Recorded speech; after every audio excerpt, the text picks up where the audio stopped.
A Seção de São Paulo da Ordem dos Advogados do Brasil, por sua Comissão de Direitos Humanos, tem a honra de recebê-los para o webinar Situação na Ucrânia e Mobilidade Humana, que conta com o apoio das Comissões de Ação Social e Cidadania e de Cultura e Eventos da OAB São Paulo.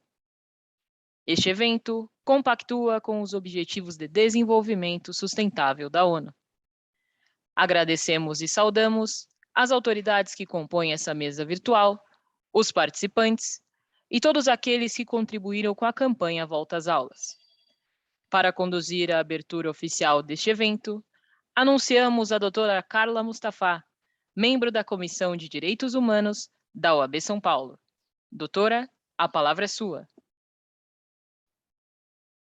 Uma boa noite a todos que nos acompanham. Gostaria de agradecer imensamente a participação de todos que estão nos acompanhando, bem como também a participação dos nossos ilustres palestrantes e um agradecimento especial a toda a equipe da Secretaria das Comissões que sempre nos auxiliam nesses eventos. Então, hoje nós temos o evento justamente para debater um pouco sobre a situação da Ucrânia e os seus impactos, né, na questão da mobilidade humana. Vamos, então, iniciar esse evento com a participação do Dr. Felipe Nicolau Intel Alamino, que é doutor em Direito Internacional e Comparado pela Faculdade de Direito da Universidade de São Paulo, especialista em Direito Internacional pela Pontifícia Universidade Católica de São Paulo, bacharel em Direito pela Faculdade de Direito da Universidade de São Paulo, advogado, membro, fundador e pesquisador do CEPIM-USP, Centro de Estudos sobre a Proteção Internacional das Minorias, coorganizador do Fórum Permanente sobre o Genocídio e Crimes contra a Humanidade, da USP, e também autor do livro Anexação da Crimeia, o conceito de agressão em direito internacional. As boas-vindas, doutor Felipe, o senhor tem a palavra, seja muito bem-vindo. Bom, muito obrigado, boa noite a todas e todas, é um prazer estar aqui com vocês essa noite para falar desse tema, bastante espinhoso. Eu saúdo a OAB São Paulo, sobretudo a Secretaria das Comissões, por proporcionar esse espaço aqui. Saúdo, sobretudo, a minha amiga e colega, a doutora Carla, muito obrigado pelo convite, e aos demais panelistas, o doutor João Chaves e a doutora Svetlana Rosseichvili. Bom, eu fiz aqui um pequeno recorte dos vários possíveis que a gente pode fazer para explicar um pouco do contexto do que é esse conflito na Ucrânia, eu vou chamar de conflito no primeiro momento, na Ucrânia, agora se iniciou na última semana de fevereiro, nos últimos dias de fevereiro. A Ucrânia, que é um local assim talvez um pouco menos conhecido para nós brasileiros, ela surge, a gente pode traçar que a Ucrânia ela teria surgido a partir do século XIX, junto com a Rússia Kievana, que também é a matriz de outros dois grupos principais, outros dois estados que hoje existem na Europa, chamados de Belarus e da Federação Russa. Ao longo do processo, diversos povos foram tomando a região, né, os eslavos, os nórdicos, que teriam começado essa matriz da Rússia Kievana, mas também a horda mongólica vinda da estepe, que acabou dominando boa parte dessa região da Ucrânia, sobretudo no sul. Esse sul que acabou sendo conquistado já no período de Catarina II, Catarina Grande, na década de 1760, em que se conquista duas regiões principais, que são chave para esse momento que a gente vai discutir de agora, 2022. Primeiro seria essa região do atual Donbass e estendendo até a parte sul também, a parte sul e para o oeste, que foi chamada de Nova Rússia, nesse primeiro momento, na conquista, e o segundo, a conquista da Crimeia frente ao Kanato crimeano. E aqui eu faço uma pequena pausa, porque é interessante a gente entender que essa população que estava nesse território, sobretudo na Crimeia, que hoje são os tártaros da Crimeia, são de origem mongólica muçulmana. Então, para isso, a gente sempre está falando nesse conflito atual entre dois grupos principais, né? a matriz russa e a matriz ucraniana, enquanto línguas, enquanto caldeirão étnico diferente, mas a Ucrânia em si, ela possui um caldeirão étnico, possui um caldeirão linguístico muito variado. Aproximadamente dos 44 milhões de pessoas da Ucrânia, isso é meio complicado, porque o IBGE, vamos chamar assim, ucraniano, ele está um pouquinho defasado já tem alguns anos, sobretudo com as dificuldades de aferir a população, tanto no Donbass quanto na Crimeia.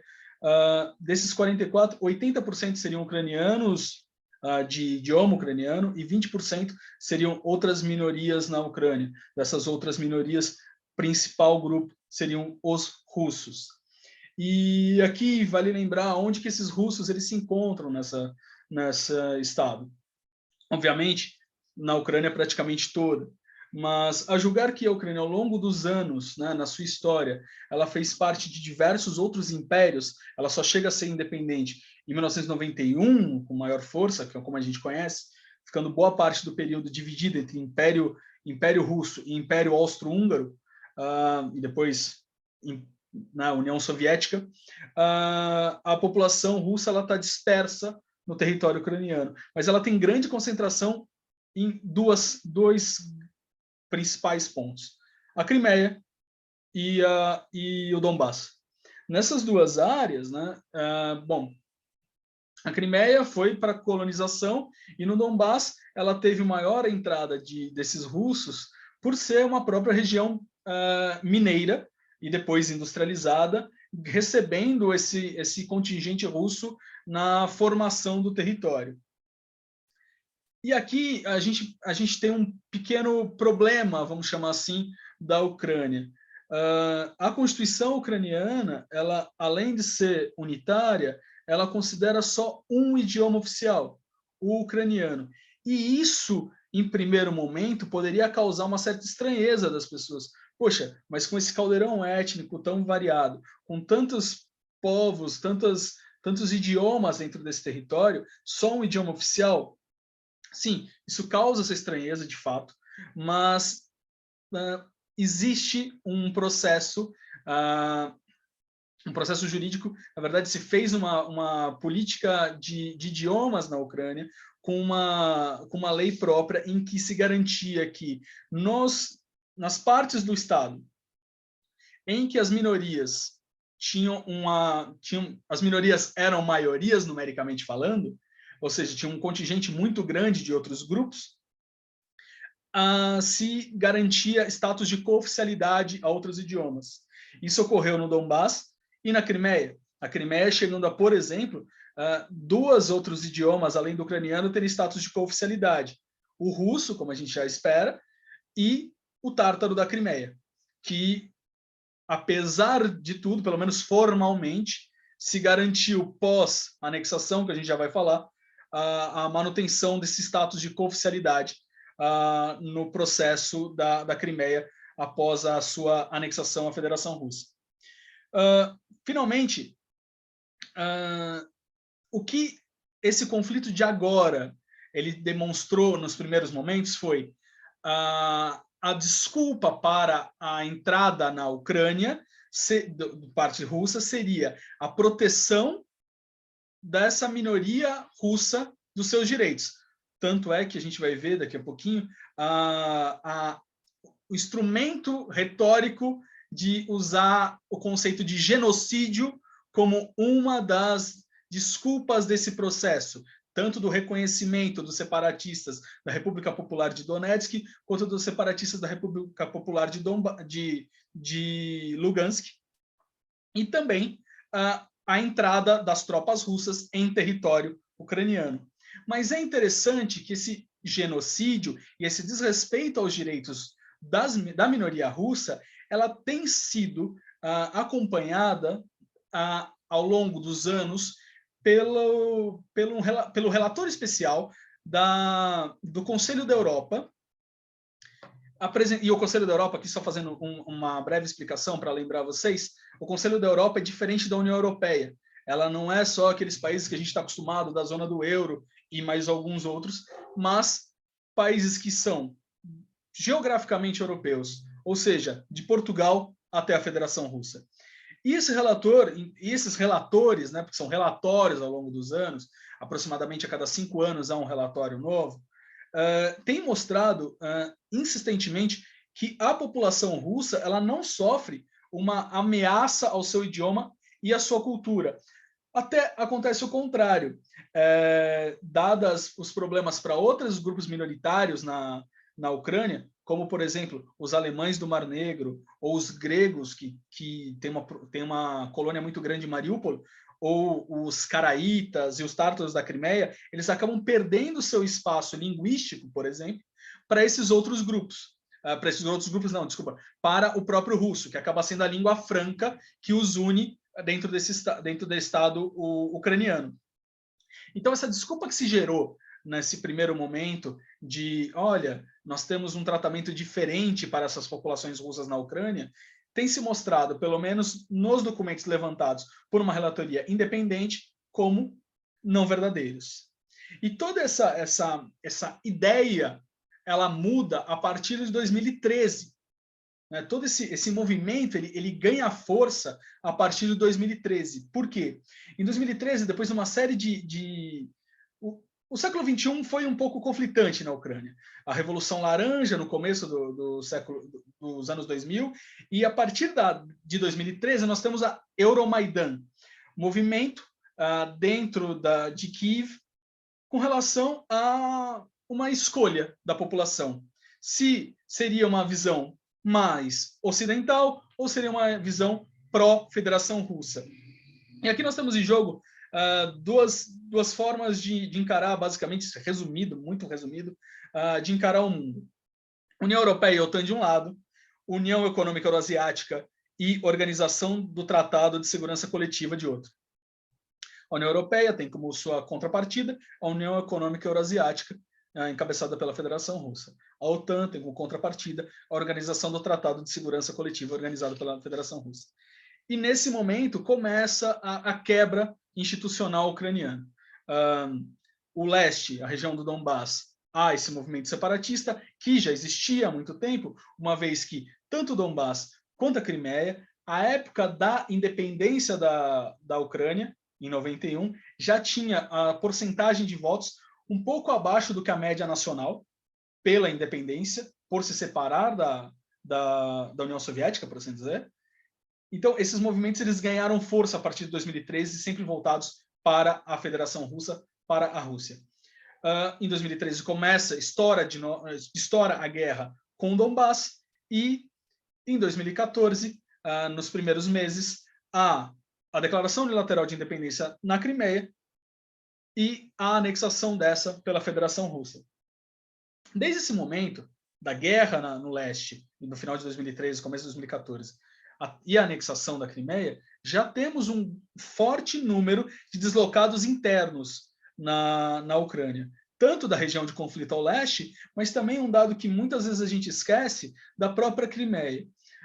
Os tártaros da Crimeia passaram a sofrer uma certa perseguição em seu território com os Mejlis, que são a instituição autônoma tártara, por assim dizer, de forma muito resumida, que seria uma espécie de autogoverno tártaro ou autogestão tártara na Crimeia, foram perseguidos e existe um contingente populacional tártaro da Crimeia muito grande que sai da península para o continente, por assim dizer. Ou seja, se deslocam da península da Crimeia e vão para o resto da Ucrânia a partir do momento da anexação. E essa anexação, somada à própria invasão russa, agora em 2022, juridicamente, pela forma como a gente encara o mundo a partir do momento onusiano, é contrário ao direito internacional. A Carta da ONU, no seu artigo 2º, parágrafo 4º, já deixa muito claro que os Estados membros dessa organização não farão uso da força ou não farão uso da ameaça ao uso da força. E, não obstante, a resolução 3.314 da década de 70, 1974, para ser preciso, da Assembleia Geral da ONU, ela define o que é a agressão. A agressão é a guerra sem ser por justa causa. O que é uma justa causa? É sofrer uma agressão, sofrer um ataque, ou ser uma guerra que o Conselho de Segurança das Nações Unidas tem autorizado, seja um conflito que o Conselho de Segurança das Nações Unidas tem autorizado. A agressão, então, seria essa invasão para a tomada de território, uma anexação, porque eu não vou entrar em detalhes, mas a anexação da Crimeia se deu em um momento em que tropas não identificadas tomaram posições chaves na península. E, em 2022, agora nós vimos uma missão de paz, segundo a Federação Russa, entrando no território e começando a bombardear pontos específicos. Assim, isso se encontra num momento de desrespeito ao direito internacional nesses pontos. Essa sucessão, essa secessão pelo uso da força por parte das repúblicas populares de Donetsk e Lugansk, que foram reconhecidas por Putin no finalzinho de fevereiro de 2022, também, embora seja baseada numa ideia de que eles têm direito à autodeterminação, conforme a ONU já teria se posicionado com a Corte Internacional de Justiça no parecer consultivo de 2010 com relação ao Kosovo, também se vê um pouco equivocado. Por quê? Esse parecer ele deixa muito claro que o uso da força para se obter a secessão, ele vai ao arrepio do direito internacional. Dá diversos casos aqui que são interessantes a gente lembrar. A da República Srpska, na Bósnia e Herzegovina, e até mesmo a gente pode considerar na Geórgia, que também teve uma participação russa, em 2008, com a Abkhazia ou Abkhazia e a Ossétia do Sul. Essas duas regiões separatistas reacenderam o movimento separatista no começo do século XXI. A Abkhazia, é bem verdade, ela teve já uma espécie de autogestão durante a União Soviética, ele era tratado de uma forma um pouco autônoma frente ao resto da Geórgia, mas a Ossétia do Sul não. E durante o começo do século XXI, eles começam a fazer uma guerra em que a Rússia entra no conflito contra a Geórgia e, no caso de uma semana, faz um acordo de paz e reconhece também a independência desses dois estados. A independência tanto da Abkhazia quanto da Ossétia do Sul. Então, nesse caso aqui, especificamente da Ucrânia, nós temos uma desculpa russa comparando a secessão no leste com outros casos que o direito internacional considera como ilegais, e também essa desculpa russa ela vai ao arrepio de outros tratados, como, por exemplo, um muito conhecido e famoso Memorando de Budapeste de 1994, que desnucleariza, não da energia nuclear. A gente viu na semana passada Chernobyl e Zaporizhia sendo essas duas usinas sendo controladas pelas tropas russas, inclusive a Zaporizhia pegando fogo e causando um certo desconforto, porque as pessoas achavam que estaríamos vivendo uma Chernobyl novamente, o grande problema atômico, o que foi logo acalmado pelas autoridades. Mas desarma nuclearmente a Ucrânia. Só que esse memorando de Budapeste tem 4 partes, 4 Estados-membros. O Reino Unido, Estados Unidos, Rússia e a Ucrânia. E esses 3 primeiros, eles garantem que a Ucrânia será sem armas, não terá mais armas nucleares, mas eles garantirão a independência e a integridade territorial da Ucrânia no desenho de 1991. Ou seja, nos mesmos moldes de Donbass, parte da Ucrânia, a Crimeia, parte da Ucrânia.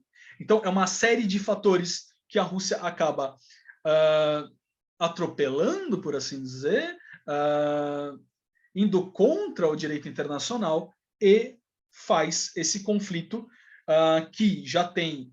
Eu não vou entrar muito aqui para não acabar atravessando os próximos panelistas, mas que já tem um número de aproximadamente 2,8 milhões de deslocados, tendo se deslocado tanto para os países da União Europeia, mas também há esse fluxo para os 2 outros estados nesse contexto, que são Belarus e Rússia. E é muito interessante, e eu acredito que os meus colegas aqui da mesa vão falar disso no próximo, a continuação, que há um tratamento diferenciado da União Europeia para esses refugiados, tendo um tratamento completamente diferente daquela chamada crise de refugiados de 2015, com um fluxo de 300 mil sírios, né? Aproximadamente 300 mil sírios em 2015 indo para a União Europeia. Isso foi chamado de crise de refugiados e teve um tratamento completamente diferente com relação a esses pelo menos 2,6 milhões que foram recebidos pela União Europeia. Haja vista que os números são difíceis de contar, mas aproximadamente 200 mil estão na Rússia, foram para a Rússia e para a Belarus. Então, acho que esse é o panorama que eu queria dar. É importante que a gente continue acompanhando, porque no atual momento nós vivemos com pelo menos 2 casos para ser acompanhados, um na Corte Internacional de Justiça, que julga os estados, e amanhã sairá a decisão de medidas cautelares com relação a essa agressão russa à Ucrânia, uma vez que ela se baseia na possibilidade de que a Ucrânia estava cometendo um genocídio no seu território, e no TPI, o Tribunal Penal Internacional, que esse sim julga indivíduos que desde 2014 está acompanhando o que acontece na Ucrânia e cada vez mais com também manifestações de outros estados, está aumentando a investigação. Já estamos na fase de investigação, são 3 fases no TPI, pré-investigação, investigação e casos concretos. Já está na fase de investigações para ver os crimes internacionais possíveis que ocorreram no território ucraniano. Só como dado de interesse que surgiu nesses últimos dias, na semana passada, o TPI também investiga crimes internacionais que teriam ocorrido na Geórgia. Na semana passada, o procurador do TPI ele expediu 3 mandados de prisão para personalidades na Ossétia do Sul. Que isso, dentro desse contexto de guerra na Ucrânia, não dá para passar batido. Realmente é muito interessante a gente conseguir notar que no momento em que a guerra está acontecendo na Ucrânia, o TPI começa a expedir mandado de prisão num conflito que tem características bem parecidas, em alguns aspectos, obviamente, com o da Ucrânia. Acho que é isso, espero não ter me estendido muito. Fico à disposição para perguntas. Isso aqui é só um resumo e um recorte. Existem outros tantos recortes possíveis desse conflito, mas é o recorte que eu escolhi para a gente falar aqui hoje. Então, muito obrigado. Carla, por favor, desculpe se me estendi muito. Muito obrigada, professor Felipe. Então, dando aqui continuidade ao nosso evento, gostaria de passar a palavra, então, para a professora Svetlana Ruzichvili, que é professora no Departamento de Sociologia e no Programa de Pós-Graduação em Sociologia da Universidade Federal de São Carlos. Ela é doutora em Sociologia pela Universidade de São Paulo, e trabalha justamente questões relacionadas à migração aqui na Universidade Federal de São Carlos. Então, professora Svetlana, seja muito bem-vinda, a senhora tem a palavra. Boa noite a todos e todas que estão nos assistindo, boa noite à equipe da UAB, a Carla, os meus colegas da mesa, João, Felipe, muito prazer, uma honra estar aqui com vocês hoje.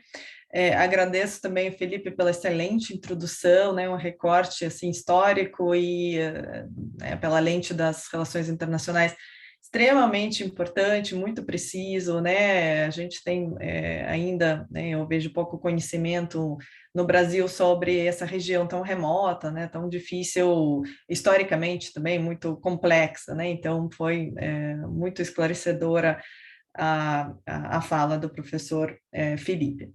Bom, a minha fala, eu vou tentar dar conta, assim, pelo menos apontar algumas dinâmicas que estão se formando hoje na Europa, principalmente, mas também no mundo todo, dinâmicas migratórias que têm surgido por conta dessa guerra na Ucrânia.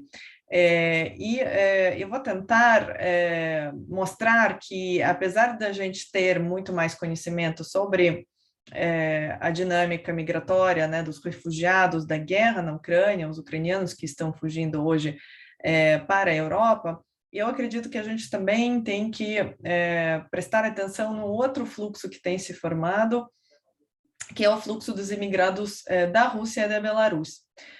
E, por fim, vou tentar pensar qual é o lugar do Brasil nessa dinâmica, né? Quando que a gente vai sentir a chegada desses refugiados, tanto ucranianos, quanto russos, quanto belarussos, aqui no Brasil.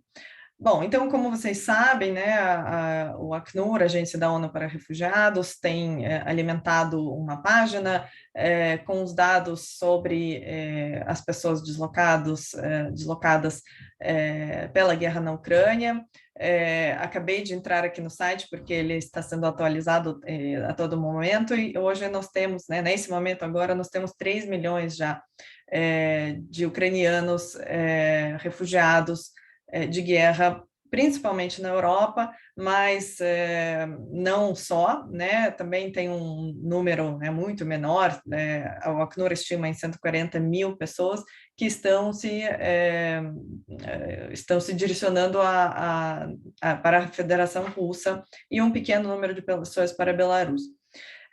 Temos também um fluxo muito intenso de deslocados forçados dentro da Ucrânia, são 1,8 milhões de pessoas que estão fugindo, principalmente das regiões afetadas pelo conflito armado, né, principalmente ali das regiões mais próximas à fronteira com a Federação Russa, e que estão se estabelecendo nas cidades, e não apenas cidades grandes, mas também pequenos vilarejos, na região ocidental da Ucrânia. Como exemplo, eu posso citar a cidade de Lviv, uma cidade muito importante regionalmente, que fica aí próximo da fronteira com a Polônia,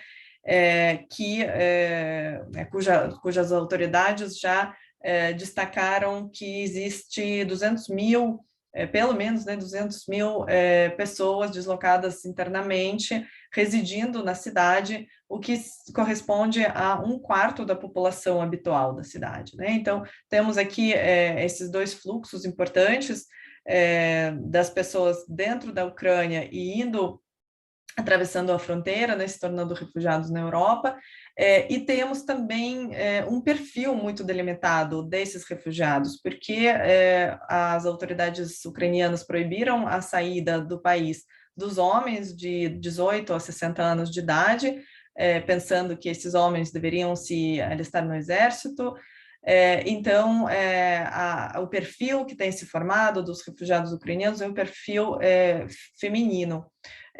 Tem né, muitas mulheres jovens com filhos, com pessoas de idade que estão com algumas limitações de saúde, e esse né, um perfil extremamente vulnerável, já vulnerável por si só, mas no contexto do deslocamento forçado, ainda mais vulnerável dos refugiados que estão indo para a Europa.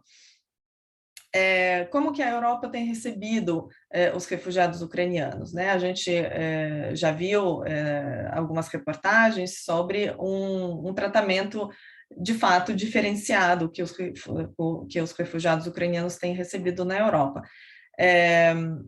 Nós sabemos muito bem, né, que a Europa tem enfrentado, né, como mencionou o professor Felipe, crise, né, entre aspas, de refugiados, tentando sempre expelir e dando respostas securitárias à vinda das pessoas extracomunitárias, né, ou seja, de fora das fronteiras da União Europeia, né, principalmente as pessoas do Oriente Médio, mas também da África subsaariana. Quando se trata de ucranianos, a União Europeia tem oferecido e tem criado em um período muito curto um instrumento, uma normativa, né, um instrumento de proteção específico para os refugiados ucranianos, que é a proteção temporária, válida por 1 ano, prorrogável 2 vezes por 6 meses, né? Portanto, válida de 1 ano a 2 anos. essa normativa, ela flexibilizou muitas políticas bastante securitárias, bastante violentas, que estavam sendo praticadas na União Europeia antes da chegada dos ucranianos. Principalmente, ela flexibilizou, podemos dizer, né, ignorou a Convenção de Dublin, que estabelece que os refugiados, os pedidos de refúgio, solicitações de refúgio devem ser processados pelo país do primeiro ingresso dentro da União Europeia. Essa normativa do país de primeiro ingresso foi, né, uma maçã de discórdia dentro da União Europeia, historicamente, né, nos últimos, pelo menos, 10 décadas, em que, né, os estados têm disputado entre si, têm reclamado, vamos dizer, de que, né, esses pedidos caem sobre alguns estados específicos, né, aqueles que são essa porta de entrada para refugiados do norte da África, né, principalmente ali a Itália, a Grécia, a Hungria, né, que tem se manifestado assim de forma violenta, né, que tem gerado resultados muito concretos para as próprias pessoas refugiadas, que estão colocadas em campos de refugiados, né, aguardando o processamento desses pedidos de refúgio. Agora, no caso dos ucranianos, né, essa norma não está sendo seguida, né, essa norma é ignorada, e a própria justificativa da adoção dessa nova norma de proteção temporária, ela contém as justificativas, e eu vou citar aqui, essa norma evita sobrecarregar os sistemas de refúgio nacionais e permite aos países da União Europeia administrar melhor os recém-chegados, né? Essa é a primeira citação do próprio documento. E a segunda justificativa, né, que mostra que o objetivo citando novamente, aumentar a solidariedade e a partilha de responsabilidades, promovendo o equilíbrio entre os países da União Europeia no esforço de acolher os recém-chegados da Ucrânia, né? Portanto, aqui a gente vê um contraste muito grande entre o tratamento securitário violento, agressivo dado aos refugiados do Oriente Médio, da África, esse foco na solidariedade, no acolhimento solidário e muito inclusivo às pessoas fugidas da guerra na Ucrânia. Primeiramente, né, além, né, dessa acolhida, essa flexibilização das normativas para acolher refugiados ucranianos na Europa, a proteção temporária também abre um leque muito grande de direitos para essas pessoas, né? Garante já imediatamente os direitos de moradia, acesso à saúde pública, à educação, à assistência social e ao mercado de trabalho. Me parece, né, assim, só fazendo uma análise dessa situação, me parece que a gente está diante da criação de um precedente importante, precedente normativo e também moral na União Europeia, que permite, a partir desse momento, exigir politicamente a aplicação desses mesmos princípios também para outros grupos de imigrantes e refugiados, né? Eu acho que a gente está diante de um ponto de inflexão na política restritiva migratória na Europa para exigir, de fato, que esse tratamento seja estendido para todos os migrantes e refugiados, independentemente da sua origem, da sua religião, da sua cor da pele, né? Eu acho que é um momento muito importante para a gente se posicionar como sociedade civil internacional nesse momento. Então, esse é um pouco, né, um desenho breve dos refugiados ucranianos indo para a Europa, mas, como eu disse no começo da minha fala, existe um outro fluxo imigratório importante que ainda é muito pouco visível, muito pouco discutido, que é a emigração, o êxodo das pessoas russas e belarrussas, que também estão agora se movimentando para deixar os seus países. Por que acontece isso? Né? Principalmente porque a Rússia já é um país que, nos últimos, pelo menos 12 anos, empreende repressões, perseguições dos ativistas dos direitos humanos, dos ativistas das minorias, do movimento LGBTQIA+, dos feministas, dos anarquistas, dos ecólogos, das minorias religiosas, da mídia independente. Então, né, tem toda uma lista de grupos que estão sendo perseguidas nos últimos, pelo menos, 12 anos na Rússia, e hoje essa situação piorou com a publicação das normas do governo russo que proíbe o uso da palavra guerra para se referir à guerra na Ucrânia, que controla fortemente a imprensa, também, né, eu acho que um dos eventos mais marcantes nessa decisão das pessoas de deixar o país é a publicação da lei no dia 4 de março, que tramitou em tempo recorde, né, tramitou em 2 dias, que prevê até 15 anos de prisão para qualquer propaganda ou divulgação de dados ou opiniões contrárias àquilo que o governo prega sobre a guerra na Ucrânia, né, sobre a situação na Ucrânia.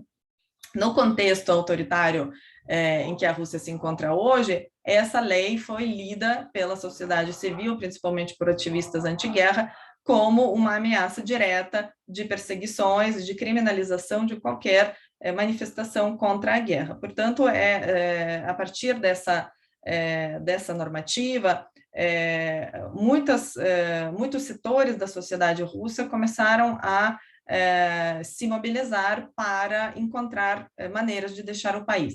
Agora, deixar a Rússia hoje, nesse contexto contemporâneo, atual, não é uma tarefa muito fácil, porque os russos precisam de visto para grande número de países. Para a União Europeia,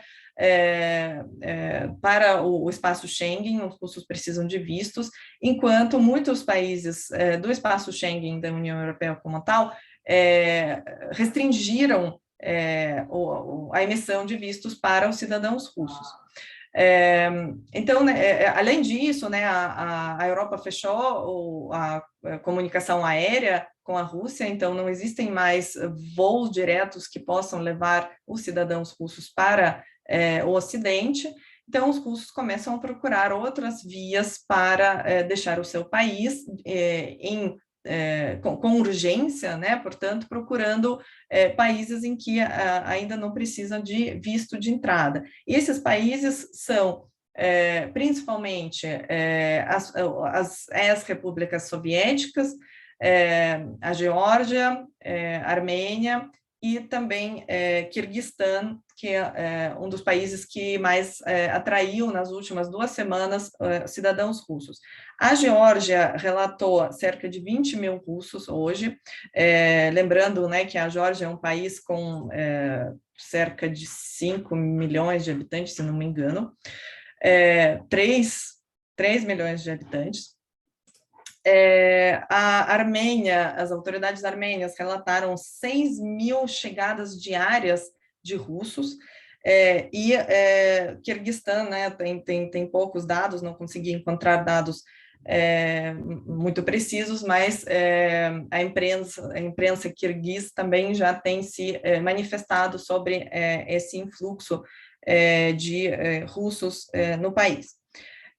Então, diferentemente dos ucranianos, que possuem todas essas normativas criadas como, né, instrumentos de proteção internacional, de integração na sociedade europeia, os russos e belarussos estão numa situação em que precisam deixar o seu país e não têm para onde ir com facilidade, né?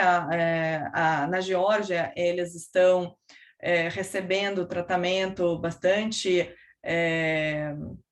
ambíguo, né, porque a Geórgia tem a memória da invasão russa, como muito bem o professor Felipe apontou agora há pouco. Então, os georgianos nem sempre veem com bons olhos essa vinda, né, desse número grande dos russos. Então, hoje eu vejo nas redes sociais que acompanham redes sociais russófonas, que os russos estão pensando em se deslocar para outros países também, né, para tentar sair de perto aí das fronteiras com a Rússia, e é aqui que eu chego no lugar do Brasil, em todo esse contexto migratório que tem se desenrolado por conta da guerra. No meu doutorado, eu estudei a imigração russa histórica e a diáspora russa que se formou no Brasil a partir do êxodo de quase 2 milhões de pessoas da Revolução Bolchevique e da Guerra Civil entre 1918 e 1922. Eu acho que a gente pode aprender algumas lições com essa história. Naquela época, no começo da década de 20, do século 20, os russos saíram do seu país e se estabeleceram principalmente nos países fronteiriços, nos países próximos à Rússia, pensando que a guerra civil e o governo bolchevique iriam cair, né, a guerra iria acabar e eles voltariam para suas casas, né? A gente sabe muito bem que isso nunca aconteceu, né, toda uma geração desses exilados nunca mais voltaram para a Rússia. Mas a Europa tem sido para eles, nesse primeiro momento, o lugar, o destino preferencial por essa proximidade com as fronteiras do seu país, como a gente vê também, né, um fenômeno já conhecido nos estudos migratórios e de refúgio, de que os deslocados forçados se concentram nos países da região e nos países que fazem fronteira e que estão na região do seu país de origem. Voltando à questão histórica, né, o Brasil passou a fazer parte desse mapa da dispersão russa apenas depois da crise econômica do final dos anos 20, com a escassez de vagas de emprego e com grande instabilidade política na Europa da década de 30. E aí sim, os russos estabelecidos lá na Europa começaram a procurar as Américas como um destino possível também para reconstruir as suas vidas. Eu acredito que algo parecido pode acontecer nessa dinâmica atual migratória e de refúgio.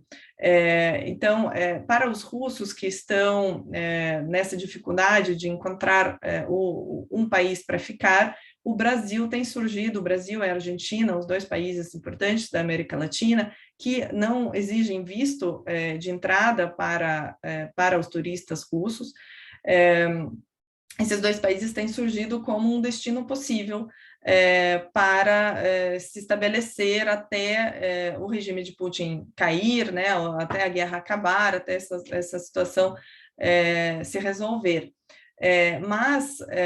Bom, isso, né, falando sobre esse fluxo dos russos. Agora, falando sobre os ucranianos, embora o Brasil tenha emitido publicado a portaria interministerial número 28, que prevê a acolhida humanitária para os ucranianos, eu não acho que o fluxo dos ucranianos vai ser grande nesses primeiros meses, né, enfim, dias, semanas, meses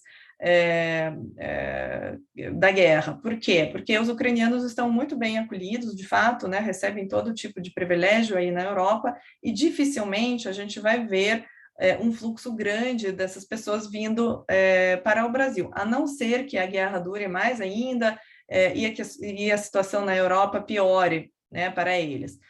mas não nesse primeiro momento. Enquanto, para os russos e belarussos, o Brasil tem surgido como uma opção para recomeçar as suas vidas.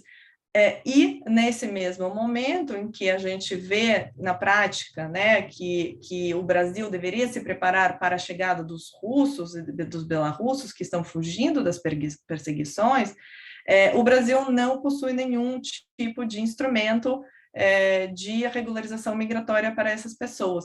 Portanto, eu quero terminar a minha fala dizendo que é muito necessário que a gente se mobilize aqui no Brasil para que essa portaria interministerial que estabelece esse visto humanitário para essa acolhida humanitária para os cidadãos da Ucrânia também seja estendida para os cidadãos russos e belarussos, porque eles hoje são uma população que sofre perseguições, né? As pessoas que apoiam a guerra não precisam sair da Rússia, né? As pessoas que estão fugindo da Rússia estão fugindo do regime autocrático, do governo que está reprimindo qualquer manifestação anti-guerra. Portanto, eles precisam também de um instrumento que possa garantir a sua proteção, possa garantir a sua, pelo menos a sua regularização migratória no Brasil. Hoje, os russos e belarussos conseguem vir para o Brasil sem o visto e ficar na condição de turistas por 90 dias, se não me engano, aí depois o João pode me corrigir, prorrogáveis por mais 90 dias, que no fim das contas dá 6 meses de estadia mais ou menos tranquila, e depois a situação é muito difícil, porque se regularizar no Brasil, né, como a gente bem sabe, não é fácil, né? É fácil para alguns grupos muito específicos de pessoas, mas, em geral, é muito complicado. Portanto, eu termino a minha fala dizendo que, na minha opinião, a gente precisa fazer uma mobilização e uma pressão para que esses dois grupos de pessoas também sejam incluídas dentro desse instrumento de acolhida humanitária. Obrigada. Muito obrigada, professora. Então, agora, dando continuidade, eu passo a palavra para o doutor João Chaves, que é defensor público federal e doutorando pelo Programa de Ciências Humanas e Sociais da UFABC, membro do Grupo de Trabalho Nacional para Migrações, Apátrida e Refúgio, da DPU, e pesquisador no Grupo de Pesquisas MIGREF UFABC. Então, doutor João Chaves, o senhor tem a palavra. Seja muito bem-vindo. Obrigado, doutora Carla. Boa noite a todas, boa noite a todos que nos veem, nos assistem. É um prazer e também para mim uma honra participar de mais esse evento da OAB São Paulo, que vem se tornando uma referência na realização de debates atuais sobre as temáticas de migração e refúgio e também de direito internacional. Foi um prazer conhecer e ouvir o professor Felipe Pimentel, que nos brindou com uma aula de direito internacional, e, na verdade, eu até pretendo comentar um pouco sobre isso, do melhor direito internacional, e especialmente com a minha colega e amiga Svetlana Ruseshvili, que, além de ser uma grande pesquisadora, é uma das pessoas que serve como referência para mim na área acadêmica, e a partir de um convite para escrevermos um artigo juntos, em 2019, eu me motivei para voltar também para a área acadêmica, discutindo o tema de infância migrante. Então, faço esse agradecimento público à Svetlana. Gostaria que fosse no momento mais feliz, mas não poderia deixar de fazer esse registro. E depois de 2 aulas que tivemos, né, sobre o contexto russo-ucraniano, do direito internacional, e também sobre o processo migratório mais recente que vemos percebendo, me resta uma missão de fazer um breve comentário sobre essas falas, né? E tratar um pouco dessa inovação do direito migratório brasileiro, que é o Instituto da Acolhida Humanitária, e como ele se reflete na prática em termos da nossa legislação brasileira, né, do direito interno. Fazendo um breve comentário sobre a fala do professor Felipe, eu faço sempre o registro de que em eventos da OAB é muito comum que a presença de estudantes de direito que são interessados em direito migratório e em direito internacional. E como eu mencionei, o professor Felipe traz a verdadeira essência do direito internacional, que é o respeito a convenções, a tratados internacionais e à ordem dos Estados. É muito importante isso, porque eu vejo, principalmente, chegar em pessoas mais jovens que estão interessadas no tema, uma versão cada vez mais deturpada do que é direito internacional, que eu tenho chamado de realismo normativo ou até mesmo ultra-realismo. É a ideia de que as relações internacionais são assim e não cabe nada fazer a não ser respeitar, entre aspas, a força e o poder de um Estado frente ao outro. Isso, na verdade, é o antidireito internacional. O direito internacional serve para preservar a independência e a soberania dos Estados e não admitir a guerra como instrumento de ação interestatal. E também reconhecer a prevalência dos interesses das pessoas e das populações civis envolvidas. Então, é muito importante essa fala do professor Felipe quando nos relembra o que é o direito internacional. É reconhecer que existe uma ordem jurídica internacional, que existe uma comunidade internacional, reconhecer a importância do sistema global das Nações Unidas para a resolução de conflitos, da Corte Internacional de Justiça, e não apenas admitir e legitimar o uso da força como se fosse, falando de uma forma mais informal, um jogo jogado, ou seja, como se tudo estivesse posto. Isso, na verdade, legitima os imperialismos. Isso não é uma crítica ao imperialismo. Então, isso é muito importante. Além, claro, de evitar qualquer maniqueísmo que criminalize toda a população russa e a população de Belarus por conta do governo Putin, como bem mencionou Svetlana, e também criar essa falsa dicotomia de que quem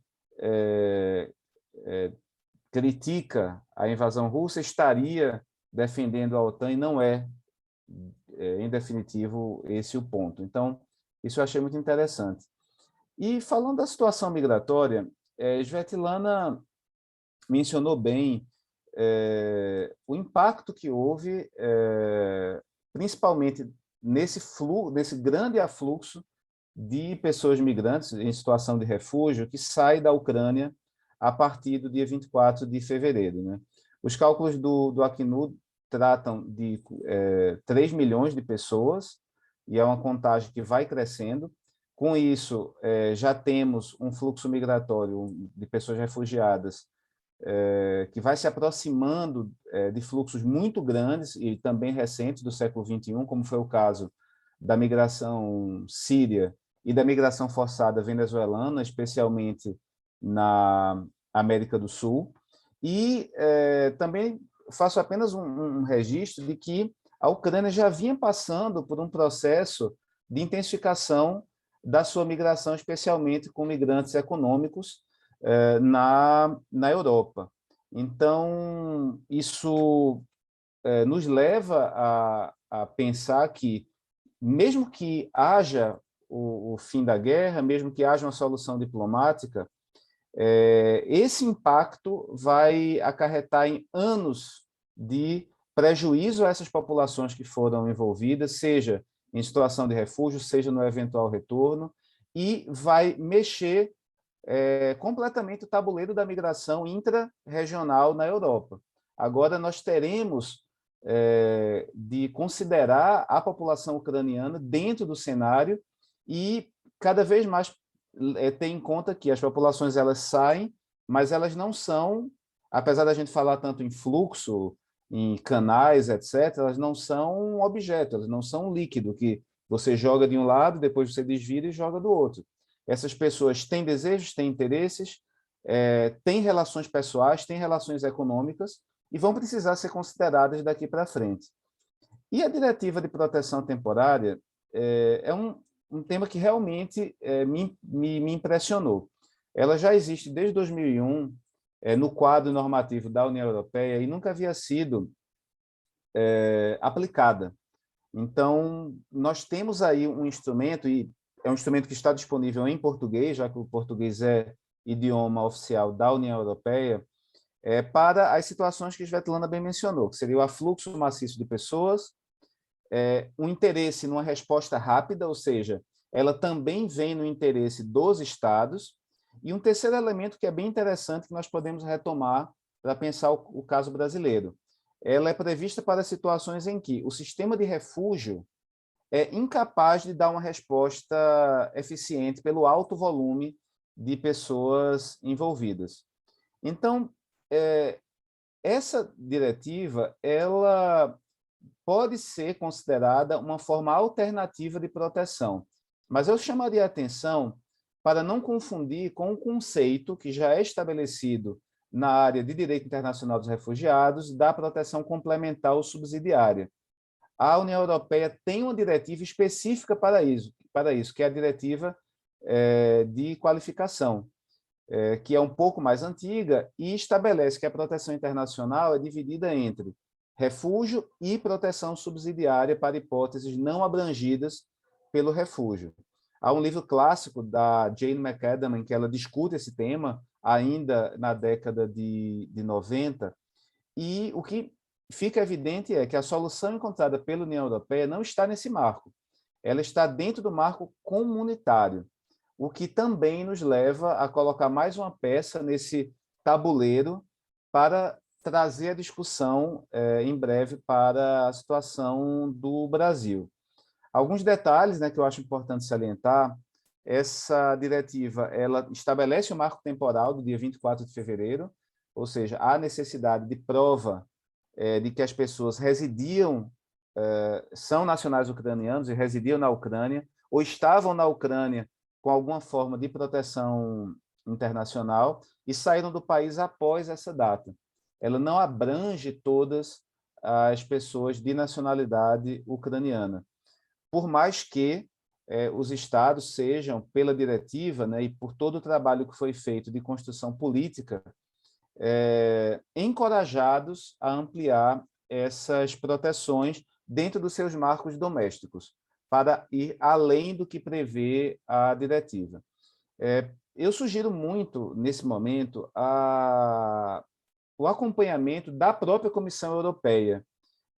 Logo quando houve o início dessa discussão, acredito que no dia 25 ou 26 de fevereiro, eu pude acompanhar pelo Twitter, pelas redes sociais, especialmente a comissária para assuntos internos, a Ylva Johansson, que fez um trabalho realmente primoroso de articulação, pois é inédito em matéria migratória uma decisão tão rápida e com um impacto tão grande, principalmente como mencionado por Svetlana, que quebra a lógica que havia sido implantada quase como senso comum e que estava se tornando senso comum da migração do primeiro país em que a pessoa pisa, toda a lógica do processo de Dublin. E agora existe o respeito, de algum modo, à vontade da pessoa migrante. Então, isso é um ponto que, de fato, inaugura um novo momento. A partir daí, nós podemos defender publicamente que a União Europeia, como sendo parte central do norte global, passe a reconhecer grandes fluxos migratórios que venham a ocorrer no futuro, daqui a 5, 10, 20 anos, a partir desse marco. E que não haja um retrocesso para todo o jogo de empurra que se estabeleceu e todos os constrangimentos estabelecidos e toda a pressão dos sistemas de refúgio nacionais ocorridas e bem mencionadas pelo professor Felipe, quando da migração forçada de pessoas sírias. Mas passando para o cenário brasileiro, o que nós temos hoje? A publicação, no dia...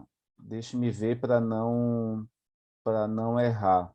No dia 3 de março de 2022, ou seja, poucos dias depois do início da guerra e, no mesmo dia da divulgação da aprovação da diretiva europeia, da portaria interministerial 28. Esse é um instrumento já conhecido no Brasil, que é a concessão de vistos e autorizações de residência específicos por portarias, mas o mais interessante é o fundamento normativo disso. Essa portaria prevê vistos e autorizações de residência para fins de acolhida humanitária. E esse não é um conceito internacional, por mais que haja uma discussão internacional sobre humanitarismo no sentido amplo, direito humanitário. É um conceito doméstico brasileiro, que vem com a lei de imigração, e isso, obviamente, merece uma reflexão aprofundada, né, que tem antecedentes quando da acolhida de pessoas sírias, mas especialmente de pessoas vindas do Haiti, e a ideia de vistos por razões humanitárias desde antes da atual lei de imigração, e foi materializada na lei e no decreto 9.199, permitindo uma proteção paralela do refúgio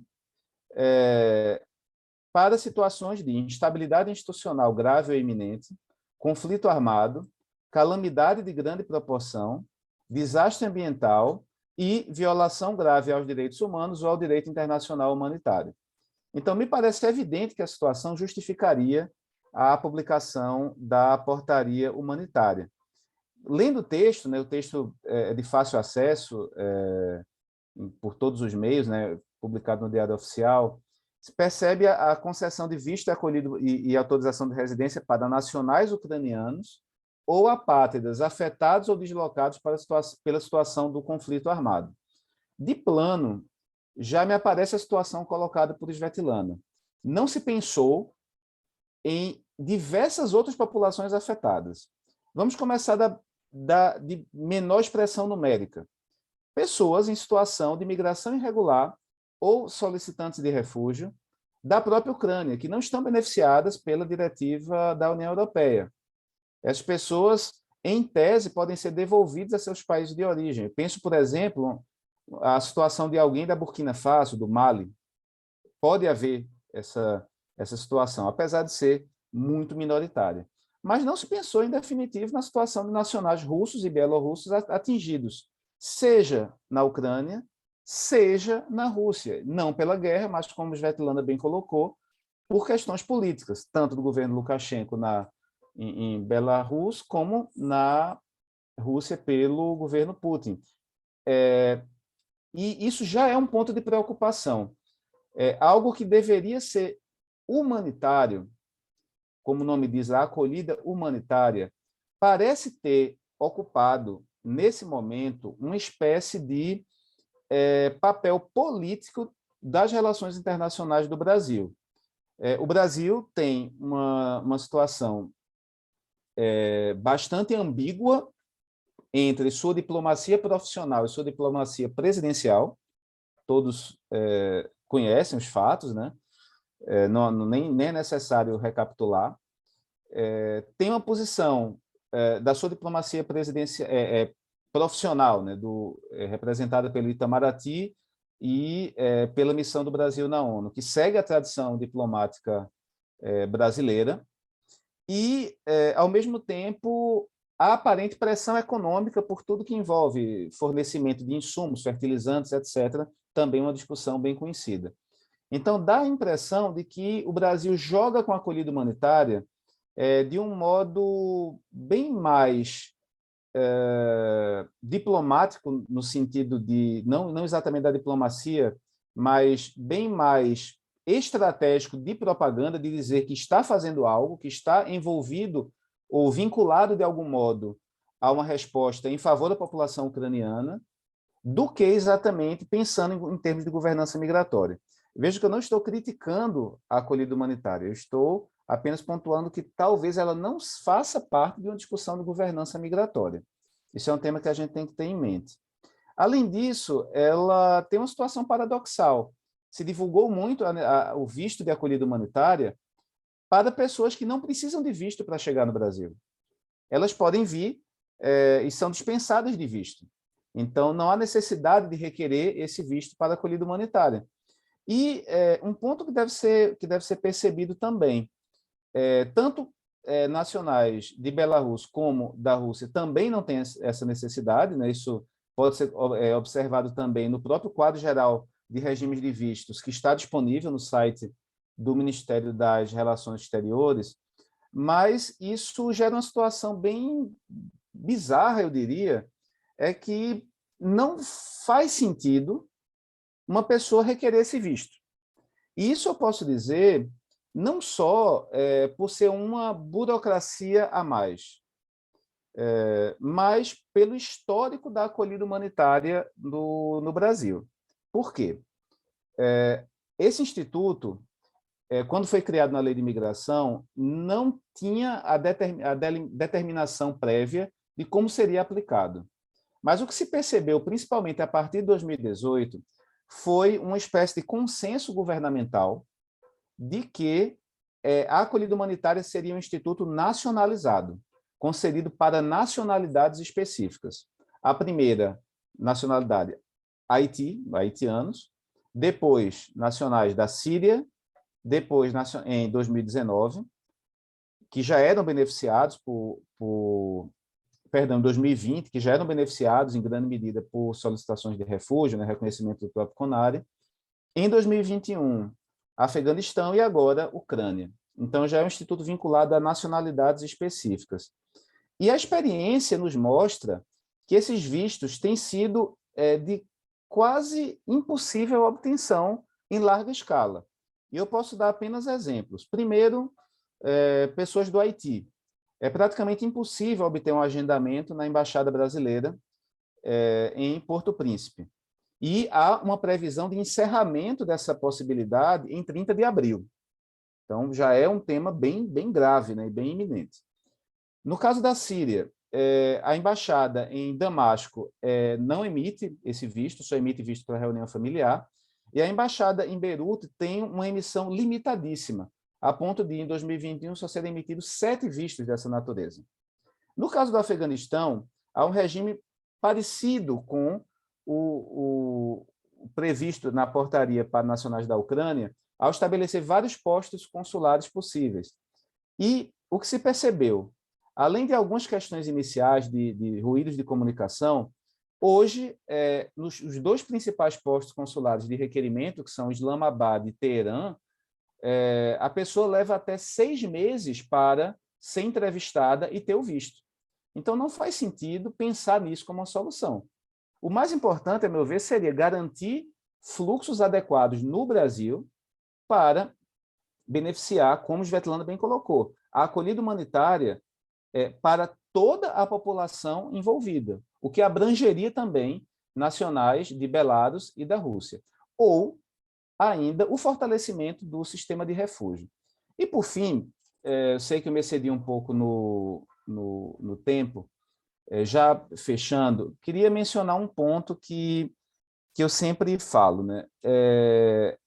Nós trabalhamos com o direito internacional dos refugiados com uma verdade quase sagrada, como se estivesse escrito em pedra. A existência do Instituto do Refúgio, como nós conhecemos a partir da Convenção de 51 e seus eventuais acréscimos, no nosso caso regional, Declaração de Cartagena, enfim. Nós consideramos o refúgio tão natural quanto o ar que respiramos. E talvez essa não seja uma verdade absoluta. O Instituto do Refúgio é bastante novo no mundo. Ele tem 70 anos. Então, talvez esse instituto possa ser enfraquecido ao longo do tempo, gerando essa situação de proteções nacionais, de proteções restritas, perdendo a dimensão universal. E, de algum modo, no longo prazo, a concessão de proteções localizadas, fragmentadas de países, pode prejudicar o Instituto do Refúgio e desvalorizá-lo. Isso, obviamente, mereceria um estudo mais aprofundado, mas eu chamo a atenção para isso, né? A acolhida humanitária, ela serve como um complemento. A diretiva de proteção temporal serve como um complemento, mas nós não podemos perder o caráter universal do refúgio, que beneficia pessoas independentemente de sua nacionalidade. O que não pode haver é uma proteção de populações civis, especialmente de grandes fluxos, nacionalizada. Isso, a longo prazo, pode servir como até mesmo um instrumento dentro de uma lógica geopolítica de intimidação ou de agressão, não sabemos. Isso deixa de lado, aos poucos, a ideia de uma proteção universal e, apesar dos benefícios que traz, deve ser sempre objeto de nossa reflexão, por mais que se compreenda a ideia e por mais que se compreenda as limitações dos sistemas de refúgio nacionais, do qual o Brasil é o maior dos exemplos, até por nossa proximidade, né? Que nós percebemos as milhares de solicitações, milhares não, mais de uma centena de milhares de solicitações pendentes. São algumas pontuações. Foi difícil a missão de suceder o professor Felipe e a professora Svetlana. Deixo essa pequena contribuição, especialmente, como eu disse, a estudantes de direito, que não caiam no canto da sereia do ultrarrealismo, valorizem o direito internacional, o direito do refúgio e o direito migratório, e percebam a dimensão internacional do nosso direito migratório interno, e, acima de tudo, busquem informação adequada e acompanhem de forma muito lúcida e atenta o desenrolar desse conflito tão lamentável na história do século XXI. Muito obrigado, Carla, e sigo à disposição. Muito obrigada, Dr. João Chaves. Mais uma vez, eu gostaria de agradecer as excelentes explanações aqui dos nossos palestrantes, que nos convidam também a refletir sobre os temas tanto de direito internacional, como também de direito internacional dos refugiados, inclusive também direito internacional dos direitos humanos. E gostaria de aproveitar também a oportunidade de agradecer a presença da doutora Priscila Kemi Beltrame, que é vice-presidente da Comissão de Direitos Humanos e que está nos acompanhando. Ela compartilhou aqui uma mensagem que está honrada pelo compartilhamento de relevantes e humanos conhecimentos. E é sempre uma grande honra trazer palestrantes que dominam tão bem o tema e que sempre nos convidam a refletir sobre situações atuais. Se algum dos nossos participantes tiverem alguma dúvida, pode ir encaminhando, e acho que seria interessante também para esse debate trazer alguns pontos, alguns questionamentos, né, desse desenrolar desse conflito, né? Então, eu gostaria de direcionar alguns questionamentos para os nossos palestrantes, fiquem à vontade para responder. O primeiro é justamente com relação ao conflito na Ucrânia, que na realidade é uma situação que vem se desenrolando desde 2014, né, e que de certa forma já trazia uma grande preocupação, principalmente com relação aos deslocados internos, né? Havia já um grande contingente, né? E aqui, para o nosso público que nos acompanha, deslocados internos são aquelas pessoas que vão para outras regiões, ainda dentro do Estado, buscar proteção, né? E que não cruzam a fronteira.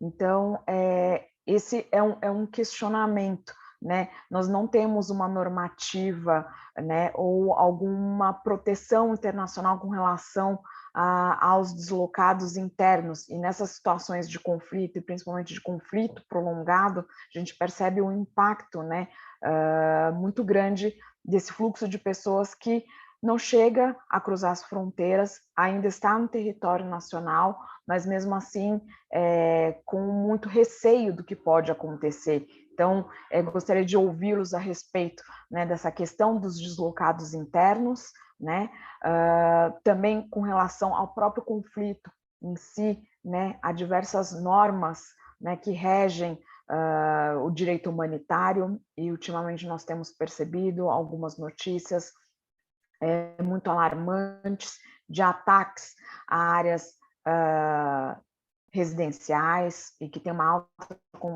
concentração de população civil. Então, como que lidamos com essas questões, né, de conflitos e principalmente a questão também de outros grupos que atuam também nesse conflito, independentemente de qual lado. Então, como que o direito internacional também protege as pessoas e principalmente a população civil e no sentido também do impacto, né, na mobilidade humana. O que nós percebemos é que tem sido muito noticiado a questão da Ucrânia, mas é um conflito que em tão poucos dias houve um deslocamento muito grande de pessoas, como não se via há muitos anos, desde a Segunda Guerra Mundial, né? Se pensarmos em outros países que também geram grandes contingentes de solicitantes de refúgio, de refugiados, por exemplo, o caso mais emblemático da Síria, que já são 11 anos de conflito e quase 7 milhões de refugiados, né? E um conflito agora na Ucrânia com uma população estimada, né, porque os dados ainda não estão atualizados, de mais de 40 milhões, e esse número de deslocados, de pessoas que já saíram do país, só aumenta a cada dia, né? Então, até que ponto também os sistemas de proteção, né, de direitos humanos, os sistemas de proteção aos refugiados estão conseguindo, né, lidar com esses fluxos, né, alguns mais antigos, outros mais recentes, e proteger, né, principalmente essas pessoas e talvez pontuar justamente as diferenças dos institutos, como foi muito bem colocado aqui pelos nossos palestrantes, né, do refúgio, o que é um solicitante de refúgio, o que é um refugiado, o próprio Instituto da Acolhida Humanitária, que surgiu agora com a nova lei de imigração. Então, esses são alguns apontamentos, né, alguns questionamentos que eu deixo, então, para os nossos convidados, e fiquem à vontade para, então, responder.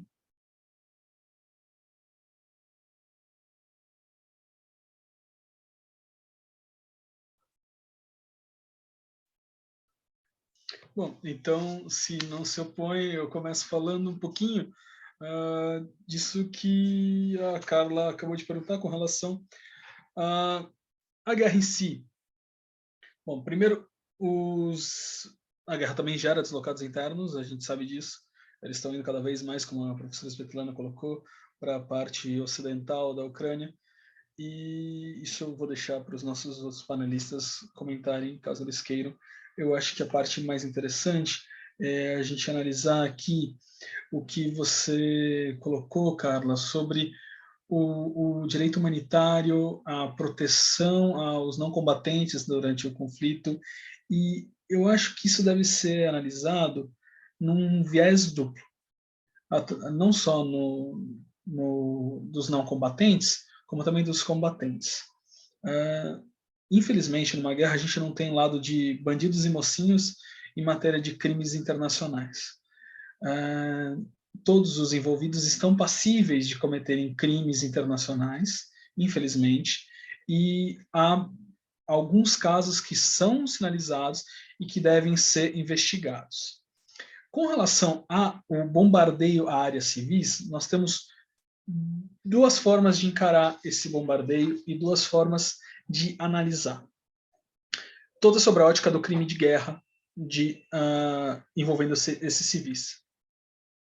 A primeira é, esse bombardeio está sendo direcionado aos civis, intencionalmente, com o objetivo de causar esse tipo de sofrimento, ou seja, aqueles bombardeios que nós vimos em Mariupol, como a maternidade, notícias horríveis nos chegaram, bombardeio em Kharkiv, eu vou usar o nome ucraniano, a prefeitura.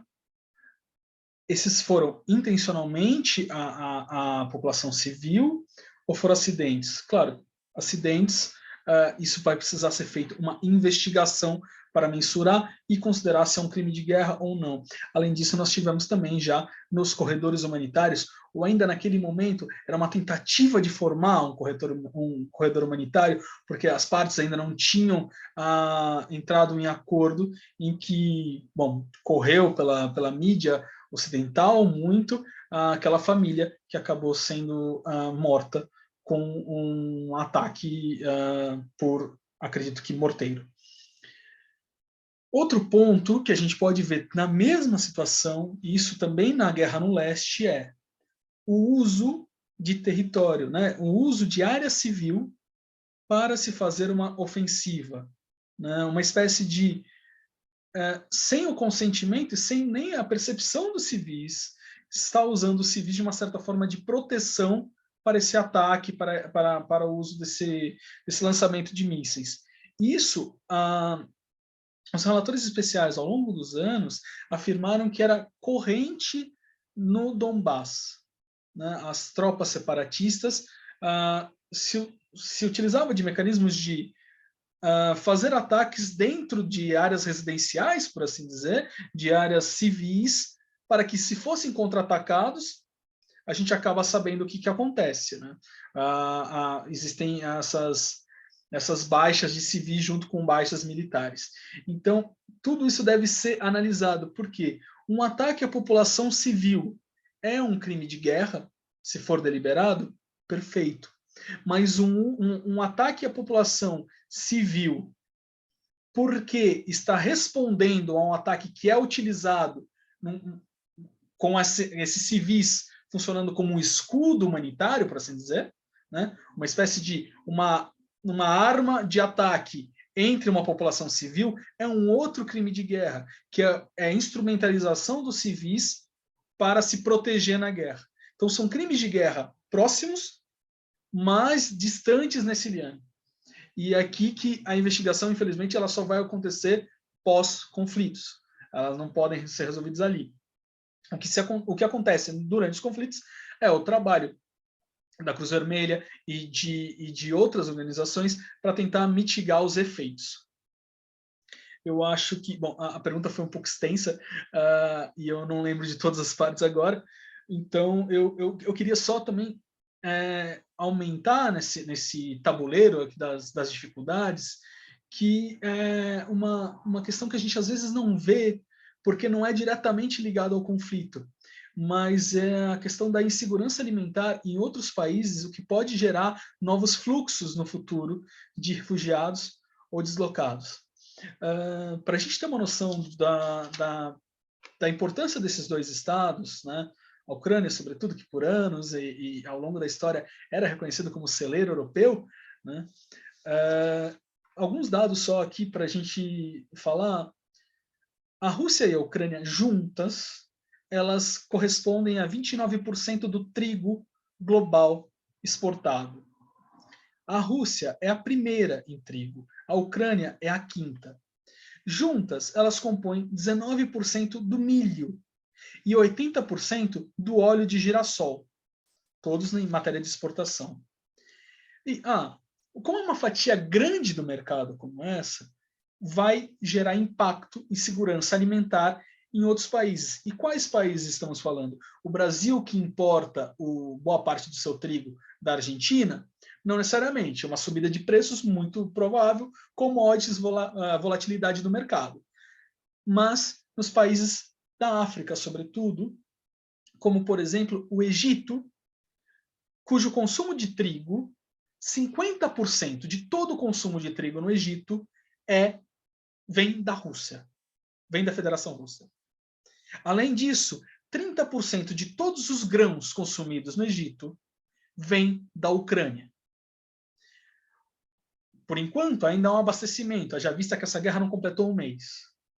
Mas agora que a Rússia ela corta suas exportações, até mesmo por questões que aqui a gente foge um pouco da ideia da mobilidade humana e de refúgio, mas está envolvido, está enredado com a ausência, né, a retirada dos bancos russos do sistema SWIFT, o sistema de pagamento que agiliza esse pagamento. Como se faz o comércio internacional? fica complicado. Mesmo a Rússia desenvolvendo o sistema Mir para trabalhar com outros países da antiga União Soviética, eu não tenho como pagar essa exportação. E agora a Rússia está restringindo exportações de commodities e de bens primários para o resto do mundo. Isso, agora, nesse exato instante, ainda há estoque. Se essa guerra se estender, nós vamos ver um outro fluxo, vamos chamar assim, outro fluxo migratório, outro fluxo de refugiados, dessa vez por uma questão de insegurança alimentar, em um país que, a primeiro momento, bom, nem faz fronteira com a Ucrânia, né, que não está sendo atacado diretamente, mas a gente vai ter um reflexo muito forte. Então, isso são coisas que a gente precisa analisar com muito cuidado, porque às vezes a gente olha só para a área de conflito, mas a gente não percebe que nesse mundo globalizado, ou pelo menos não consegue ver nesse primeiro momento, porque está tão forte ali, o fluxo é tão grande, acaba tendo outras irradiações do problema. Então, é isso. Deixo aqui espaço para meus colegas, por favor, comentarem. Muito obrigado. Podemos seguir a ordem aqui das apresentações para organizar? Bom, então eu vou começar com essa questão dos deslocados internos, né, que é uma questão extremamente importante, né, a gente sabe que a questão dos deslocados internos tem sido levantada por organizações internacionais ligadas à ONU, como uma questão ainda pouco estudada, pouco discutida, mas numericamente falando, né, a população de deslocados internos no mundo como um todo é muito grande, né, como a Carla bem mencionou, uma população que não é protegida internacionalmente. E na maioria dos casos, os deslocados internos são questões são parte da política interna dos países, dos estados nacionais. No caso da Ucrânia, é uma questão extremamente importante desde 2014, quando começa esse conflito armado em Donbás. Então, em 2018, as organizações internacionais já relatavam 700 mil refugiados que, então, saíam da Ucrânia por conta do conflito tanto em Donbás quanto depois da anexação da Crimeia, saíam, né, então cruzavam os territórios da Ucrânia, cruzavam a fronteira e saíam do território ucraniano, e também 1,5 milhão de deslocados internos na Ucrânia. Então, essa questão é uma questão já de longa data para o governo ucraniano. Eu acompanhei a vinda dos deslocados internos das regiões de Donbás, principalmente para Kiev. No nível das políticas municipais e também do Estado, desenvolveu alguns mecanismos de acolhida para essas pessoas, né, alguns abrigos para acolher as pessoas vindas de lá, mas nesses últimos anos os deslocados internos se tornaram uma questão importante na política interna ucraniana. E também, a gente fala muito pouco, mas houve um fluxo importante dos deslocados de Donbás para a Rússia, porque a Rússia promoveu a nacionalização, né, distribuiu passaportes russos fáceis para essa população, como parte desse apoio que ela dava para os separatistas dessas regiões, e não houve, né, na Rússia uma política do Estado centralizada, direcionada para acolher os refugiados que vieram de Donbás. Algumas iniciativas privadas vindas, né, por incrível que pareça, dos setores que se opunham ao regime de Putin, fizeram com que essa população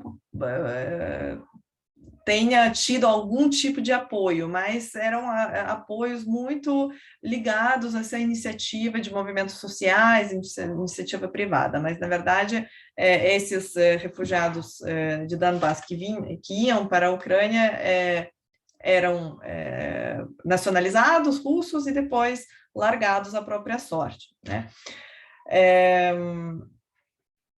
Passando para a questão, e só para terminar a questão dos deslocados, hoje, né, a partir do momento em que a guerra começou, esse deslocamento massivo das pessoas que vão para perto da fronteira com a Europa, mas não atravessam a fronteira e se estabelecem nessas cidades, está gerando tensões nas cidades, com falta de infraestrutura que não está aguentando, com necessidade de trazer mais suporte humanitário para acolher essas pessoas, para que elas tenham onde se hospedar. E é uma questão política importante, porque num momento, no contexto em que o governo ucraniano não deixa os homens saírem do país, tem muitas famílias que não querem se separar. E eu conheço pessoalmente inúmeras famílias que se deslocaram para perto da fronteira, mas não estão cruzando a fronteira, porque não querem essa separação e não querem deixar os homens para trás. Os pais, os irmãos, os filhos, etc. Né? Então, vão ficando na fronteira até o momento em que não vai dar mais para ficar, e aí sim vão cruzar a fronteira. Bom, passando então para a segunda questão da guerra, né, eu não vou entrar em detalhes do direito ligado aos conflitos armados, que não é minha praia, mas eu queria reforçar que o governo de Putin já tem cometido crimes de guerra importantes, não apenas na Geórgia, em outros, né, na Chechênia, em Daguestão, em outros estados em que ele se envolveu em conflitos armados, mas também na Síria. Né? A gente não se fala muito hoje, esquece um pouco que o governo de Putin participou ativamente, está participando até hoje, no conflito armado na Síria, e tem cometido graves violações dos direitos humanos e crimes de guerra, que estão sendo investigados, mas ninguém ainda foi punido por esses crimes. Inclusive, eu posso citar aqui pesquisas do cientista político libanês, francês, Ziad Majed, que escreveu o livro Revolução Órfã, em que ele alega que a Síria foi um laboratório de impunidade para a Rússia, porque todos os crimes e a Rússia testou várias armas novas na população civil na Síria, e nenhum desses crimes foi punido até hoje, nenhum responsável foi chamado para se responsabilizar, né, por esses crimes.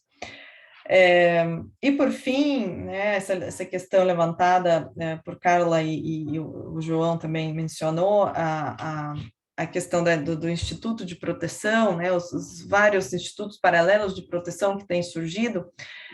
Eu reparei, né, quando saiu essa notícia de que a Europa vai acolher os refugiados ucranianos, não na base do refúgio, mas na base de um instrumento específico de proteção criado, né, proteção temporária criada para esse grupo, e eu lembrei imediatamente de todo o histórico que nós temos no Brasil, do qual o João muito bem falou na sua apresentação, de uso desse instrumento para grupos, né, um instrumento bastante reacionário do governo brasileiro para acolher grupos que estão chegando no Brasil, fugindo de crises que a gente sabe, né, sempre vão se repetindo, nunca vão acabar.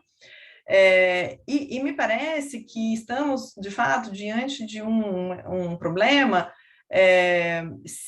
Será que o Instituto de Refúgio hoje atende mesmo às necessidades tanto dos estados quanto das pessoas que precisam de proteção internacional, para garantir uma resposta rápida, ágil, e, vamos dizer assim, adequada às necessidades das pessoas que, diferentemente do, né, por exemplo, o início do século XX, se deslocam muito, né? Não significa, o refugiado que vai cruzar a fronteira não significa que ele vai se estabelecer fixamente naquele país para onde ele está indo. E a gente temos aqui um dilema, vamos dizer, será que é preciso rever, aprimorar o Instituto de Refúgio para adequar ele às necessidades das pessoas refugiadas, porque o refúgio é um instrumento que demora muito para ser processado, sobrecarrega demais os estados, o que gera também uma repulsa dos estados, né, como a gente viu na Europa. Então, né, não deixar os refugiados nem chegarem nos nossos territórios para não ter que começar esse processo. O que gera também a falta de direitos das pessoas que estão aguardando o status de refugiado, e o próprio status de refugiado já concedido, acompanhando assim pelo menos o caso dos venezuelanos no Brasil, limita bastante o seu deslocamento e a sua vontade sempre presente de voltar para o seu país de origem, né? A gente sabe que com um status de refugiado, a pessoa não pode retornar sem autorização prévia para o seu país de origem, e que não me parece mais atender às necessidades reais das pessoas refugiadas hoje em dia. Então, eu concordo plenamente que o Instituto de Refúgio é extremamente importante por ele ser universal. Isso precisa ser defendido, isso precisa ser também, de fato, aplicado, não apenas nas palavras, mas também na prática. Mas, por outro lado, parece que a gente poderia pensar em propor algumas reformas para que ele se torne um instrumento mais ágil, mais adequado às necessidades reais das pessoas. É claro que o momento político para isso nunca vai chegar, né? Aí que a gente está num beco sem saída, né? Quando e como a gente poderia fazer uma reforma dessa, quando, na verdade, a gente está vivendo hoje uma ameaça a todo o Instituto de Proteção Internacional das Pessoas Refugiadas. Mas eu adoraria ouvir também o João, o Felipe, assim, refletir sobre essa questão. Eu já tomo a palavra e, de fato, esse eu acho que é interessante porque a situação como um todo, ela gera tantos impasses e tantas dúvidas sobre esses mecanismos, né, que parece que a gente está discutindo sobre fatos que ocorreram no ano passado ou que tem um certo histórico, quando, na verdade, toda essa discussão que nós estamos tendo sobre proteções locais na Europa, no caso, a diretiva europeia, a acolhida humanitária via portaria no Brasil, elas não têm nem 2 semanas. Então, eu acho que é um tema que vai precisar muito de elaboração, né? E eu concordo com Lana, de fato, o Instituto do Refúgio, ele é essencialmente artesanal. Depende de entrevistas, depende de um procedimento com várias fases, um procedimento inacessível, na maioria dos casos, pela própria incapacidade de estados, como, por exemplo, o Brasil, processá-los. Podemos ter uma discussão inteira só sobre essa ineficiência brasileira, a formação de passivos, e não compreende, como no caso venezuelano, eu concordo, e tive a oportunidade de ver isso em loco, né? Não compreende a necessidade da população, que precisa voltar, que precisa utilizar o seu documento de viagem venezuelano para viajar, que quer sair de um país para o outro. São populações que cada vez mais se mudam entre países, e não só se baseia na ideia do refugiado que promove ou o retorno ou a integração local. Então, de fato, o Instituto como um todo tem que ser repensado, e até mesmo para, como eu disse, não se tornar algo anacrônico e que vá sendo substituído por versões domésticas de proteção. É interessante também perceber, né, que existe uma tentativa de segregação do direito dos refugiados com direito migratório de modo geral. Então, eu acredito que no futuro o caminho pode ser a reaproximação dessa discussão, acabando, por exemplo, não é exatamente o caso ucraniano, né, porque há uma situação de guerra evidente, mas acabando com essa, muitas vezes, falsa dicotomia entre refugiado, imigrante econômico, refugiado, falso refugiado, que não compreende a parte significativa dos fluxos migratórios do século XXI. E o Brasil é prova disso com a migração venezuelana, que é econômica e tem características de migração forçada, que demanda soluções que envolvem retorno, que envolvem integração local, que envolvem trânsito a outros países.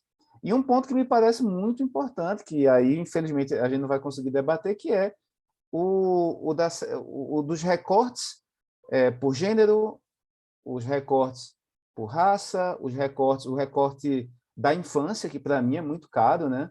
A necessidade de ter proteções específicas para crianças e adolescentes, especialmente separados e desacompanhados, em contextos de educação. Então, cada vez mais, esse vai ser um desafio que extrapola a mera regularidade migratória, que, no fundo, acaba sendo no interesse do Estado. O que nós devemos pensar também são questões que beneficiem crianças e adolescentes, além de outros grupos ainda menos visíveis, como é o caso de pessoas idosas, de pessoas com deficiência, de pessoas que não estão no mercado laboral e que precisam ter proteções especiais. Já a pedido de Carla, eu vou iniciar a responder outra pergunta do chat, que foi sobre sugestões para estudantes de direito que queiram, que se interessaram por direitos refugiados, direito migratório e pelo fenômeno como um todo. A primeira sugestão eu daria é fazer um curso chamado Novo Direito Migratório Brasileiro, está à disposição na Defensoria Pública da União. Foi um curso feito em parceria entre a DPU e a OIM, a Organização Internacional para as Migrações, e que ele tem um manual de direito migratório brasileiro. Acho que pode ser uma boa introdução, até porque envolve também argumentos e elementos do direito interno, que são muito importantes. Eu também sugeriria, para quem se interessa pelo tema do refúgio, 2 livros que são didáticos, eu acho, que fazem um percurso histórico bem interessante, que são o da professora Liliana Jubilut, Direito Internacional dos Refugiados, e da professora Laura Sartoreto, Direitos Refugiados. São um pouco antigos, mas dá para achar na internet. Nossa área tem muita discussão a partir de coletâneas de artigos, e 2 coletâneas são bem fáceis de achar, editadas pelo Acnur, que são as coletâneas comemorativas dos 60 e dos 70 anos do Acnur no Brasil. Estão à disposição também, né? Tem artigos interessantes sobre conceito de refúgio, proteção complementar, vários temas que a gente discutiu hoje. E uma sugestão que eu acho que Lana vai gostar também, que muitas vezes a gente não lê nada além do direito, e para entender certos fenômenos é preciso ler. E a minha dica seria procurar um filósofo argelino chamado Abdelmalek Sayad. O nome assusta, mas foi uma grande descoberta na vida, né? E talvez se eu tivesse lido antes, teria me empolgado mais com o tema da migração. E eu sugiro o Imigrantes ou Paradoxos da Alteridade, que também pode ser encontrado com alguma facilidade. Então, e desejo que mais pessoas gostem e se interessem por esse tema, porque a gente está precisando muito colocar esse tema em discussão e em evidência. Acho que consegui resumir um pouco. Bom, gostaria de mais uma vez agradecer a participação de todas e todos. Foi um debate muito interessante e que realmente, na atual situação, né, nós estamos a refletir sobre os impactos, né, desse conflito.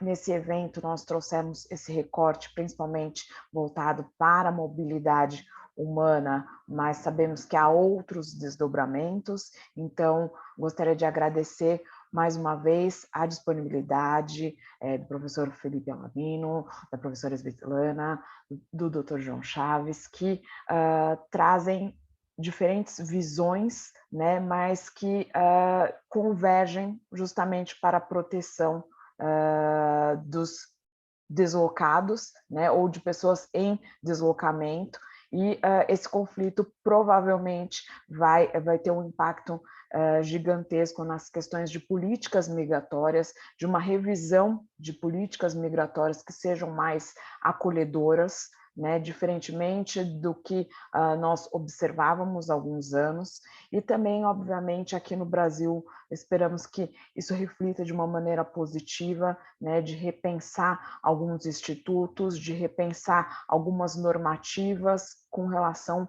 à acolhida humanitária. Então, mais uma vez, agradecer a participação de todas e todos, e então vou encerrar este evento, e esse evento ficará gravado, então depois será disponibilizado, e com relação à certificação, são até 15 dias úteis para a entrega dos certificados. Então, mais uma vez, muito obrigada a todos e uma boa noite.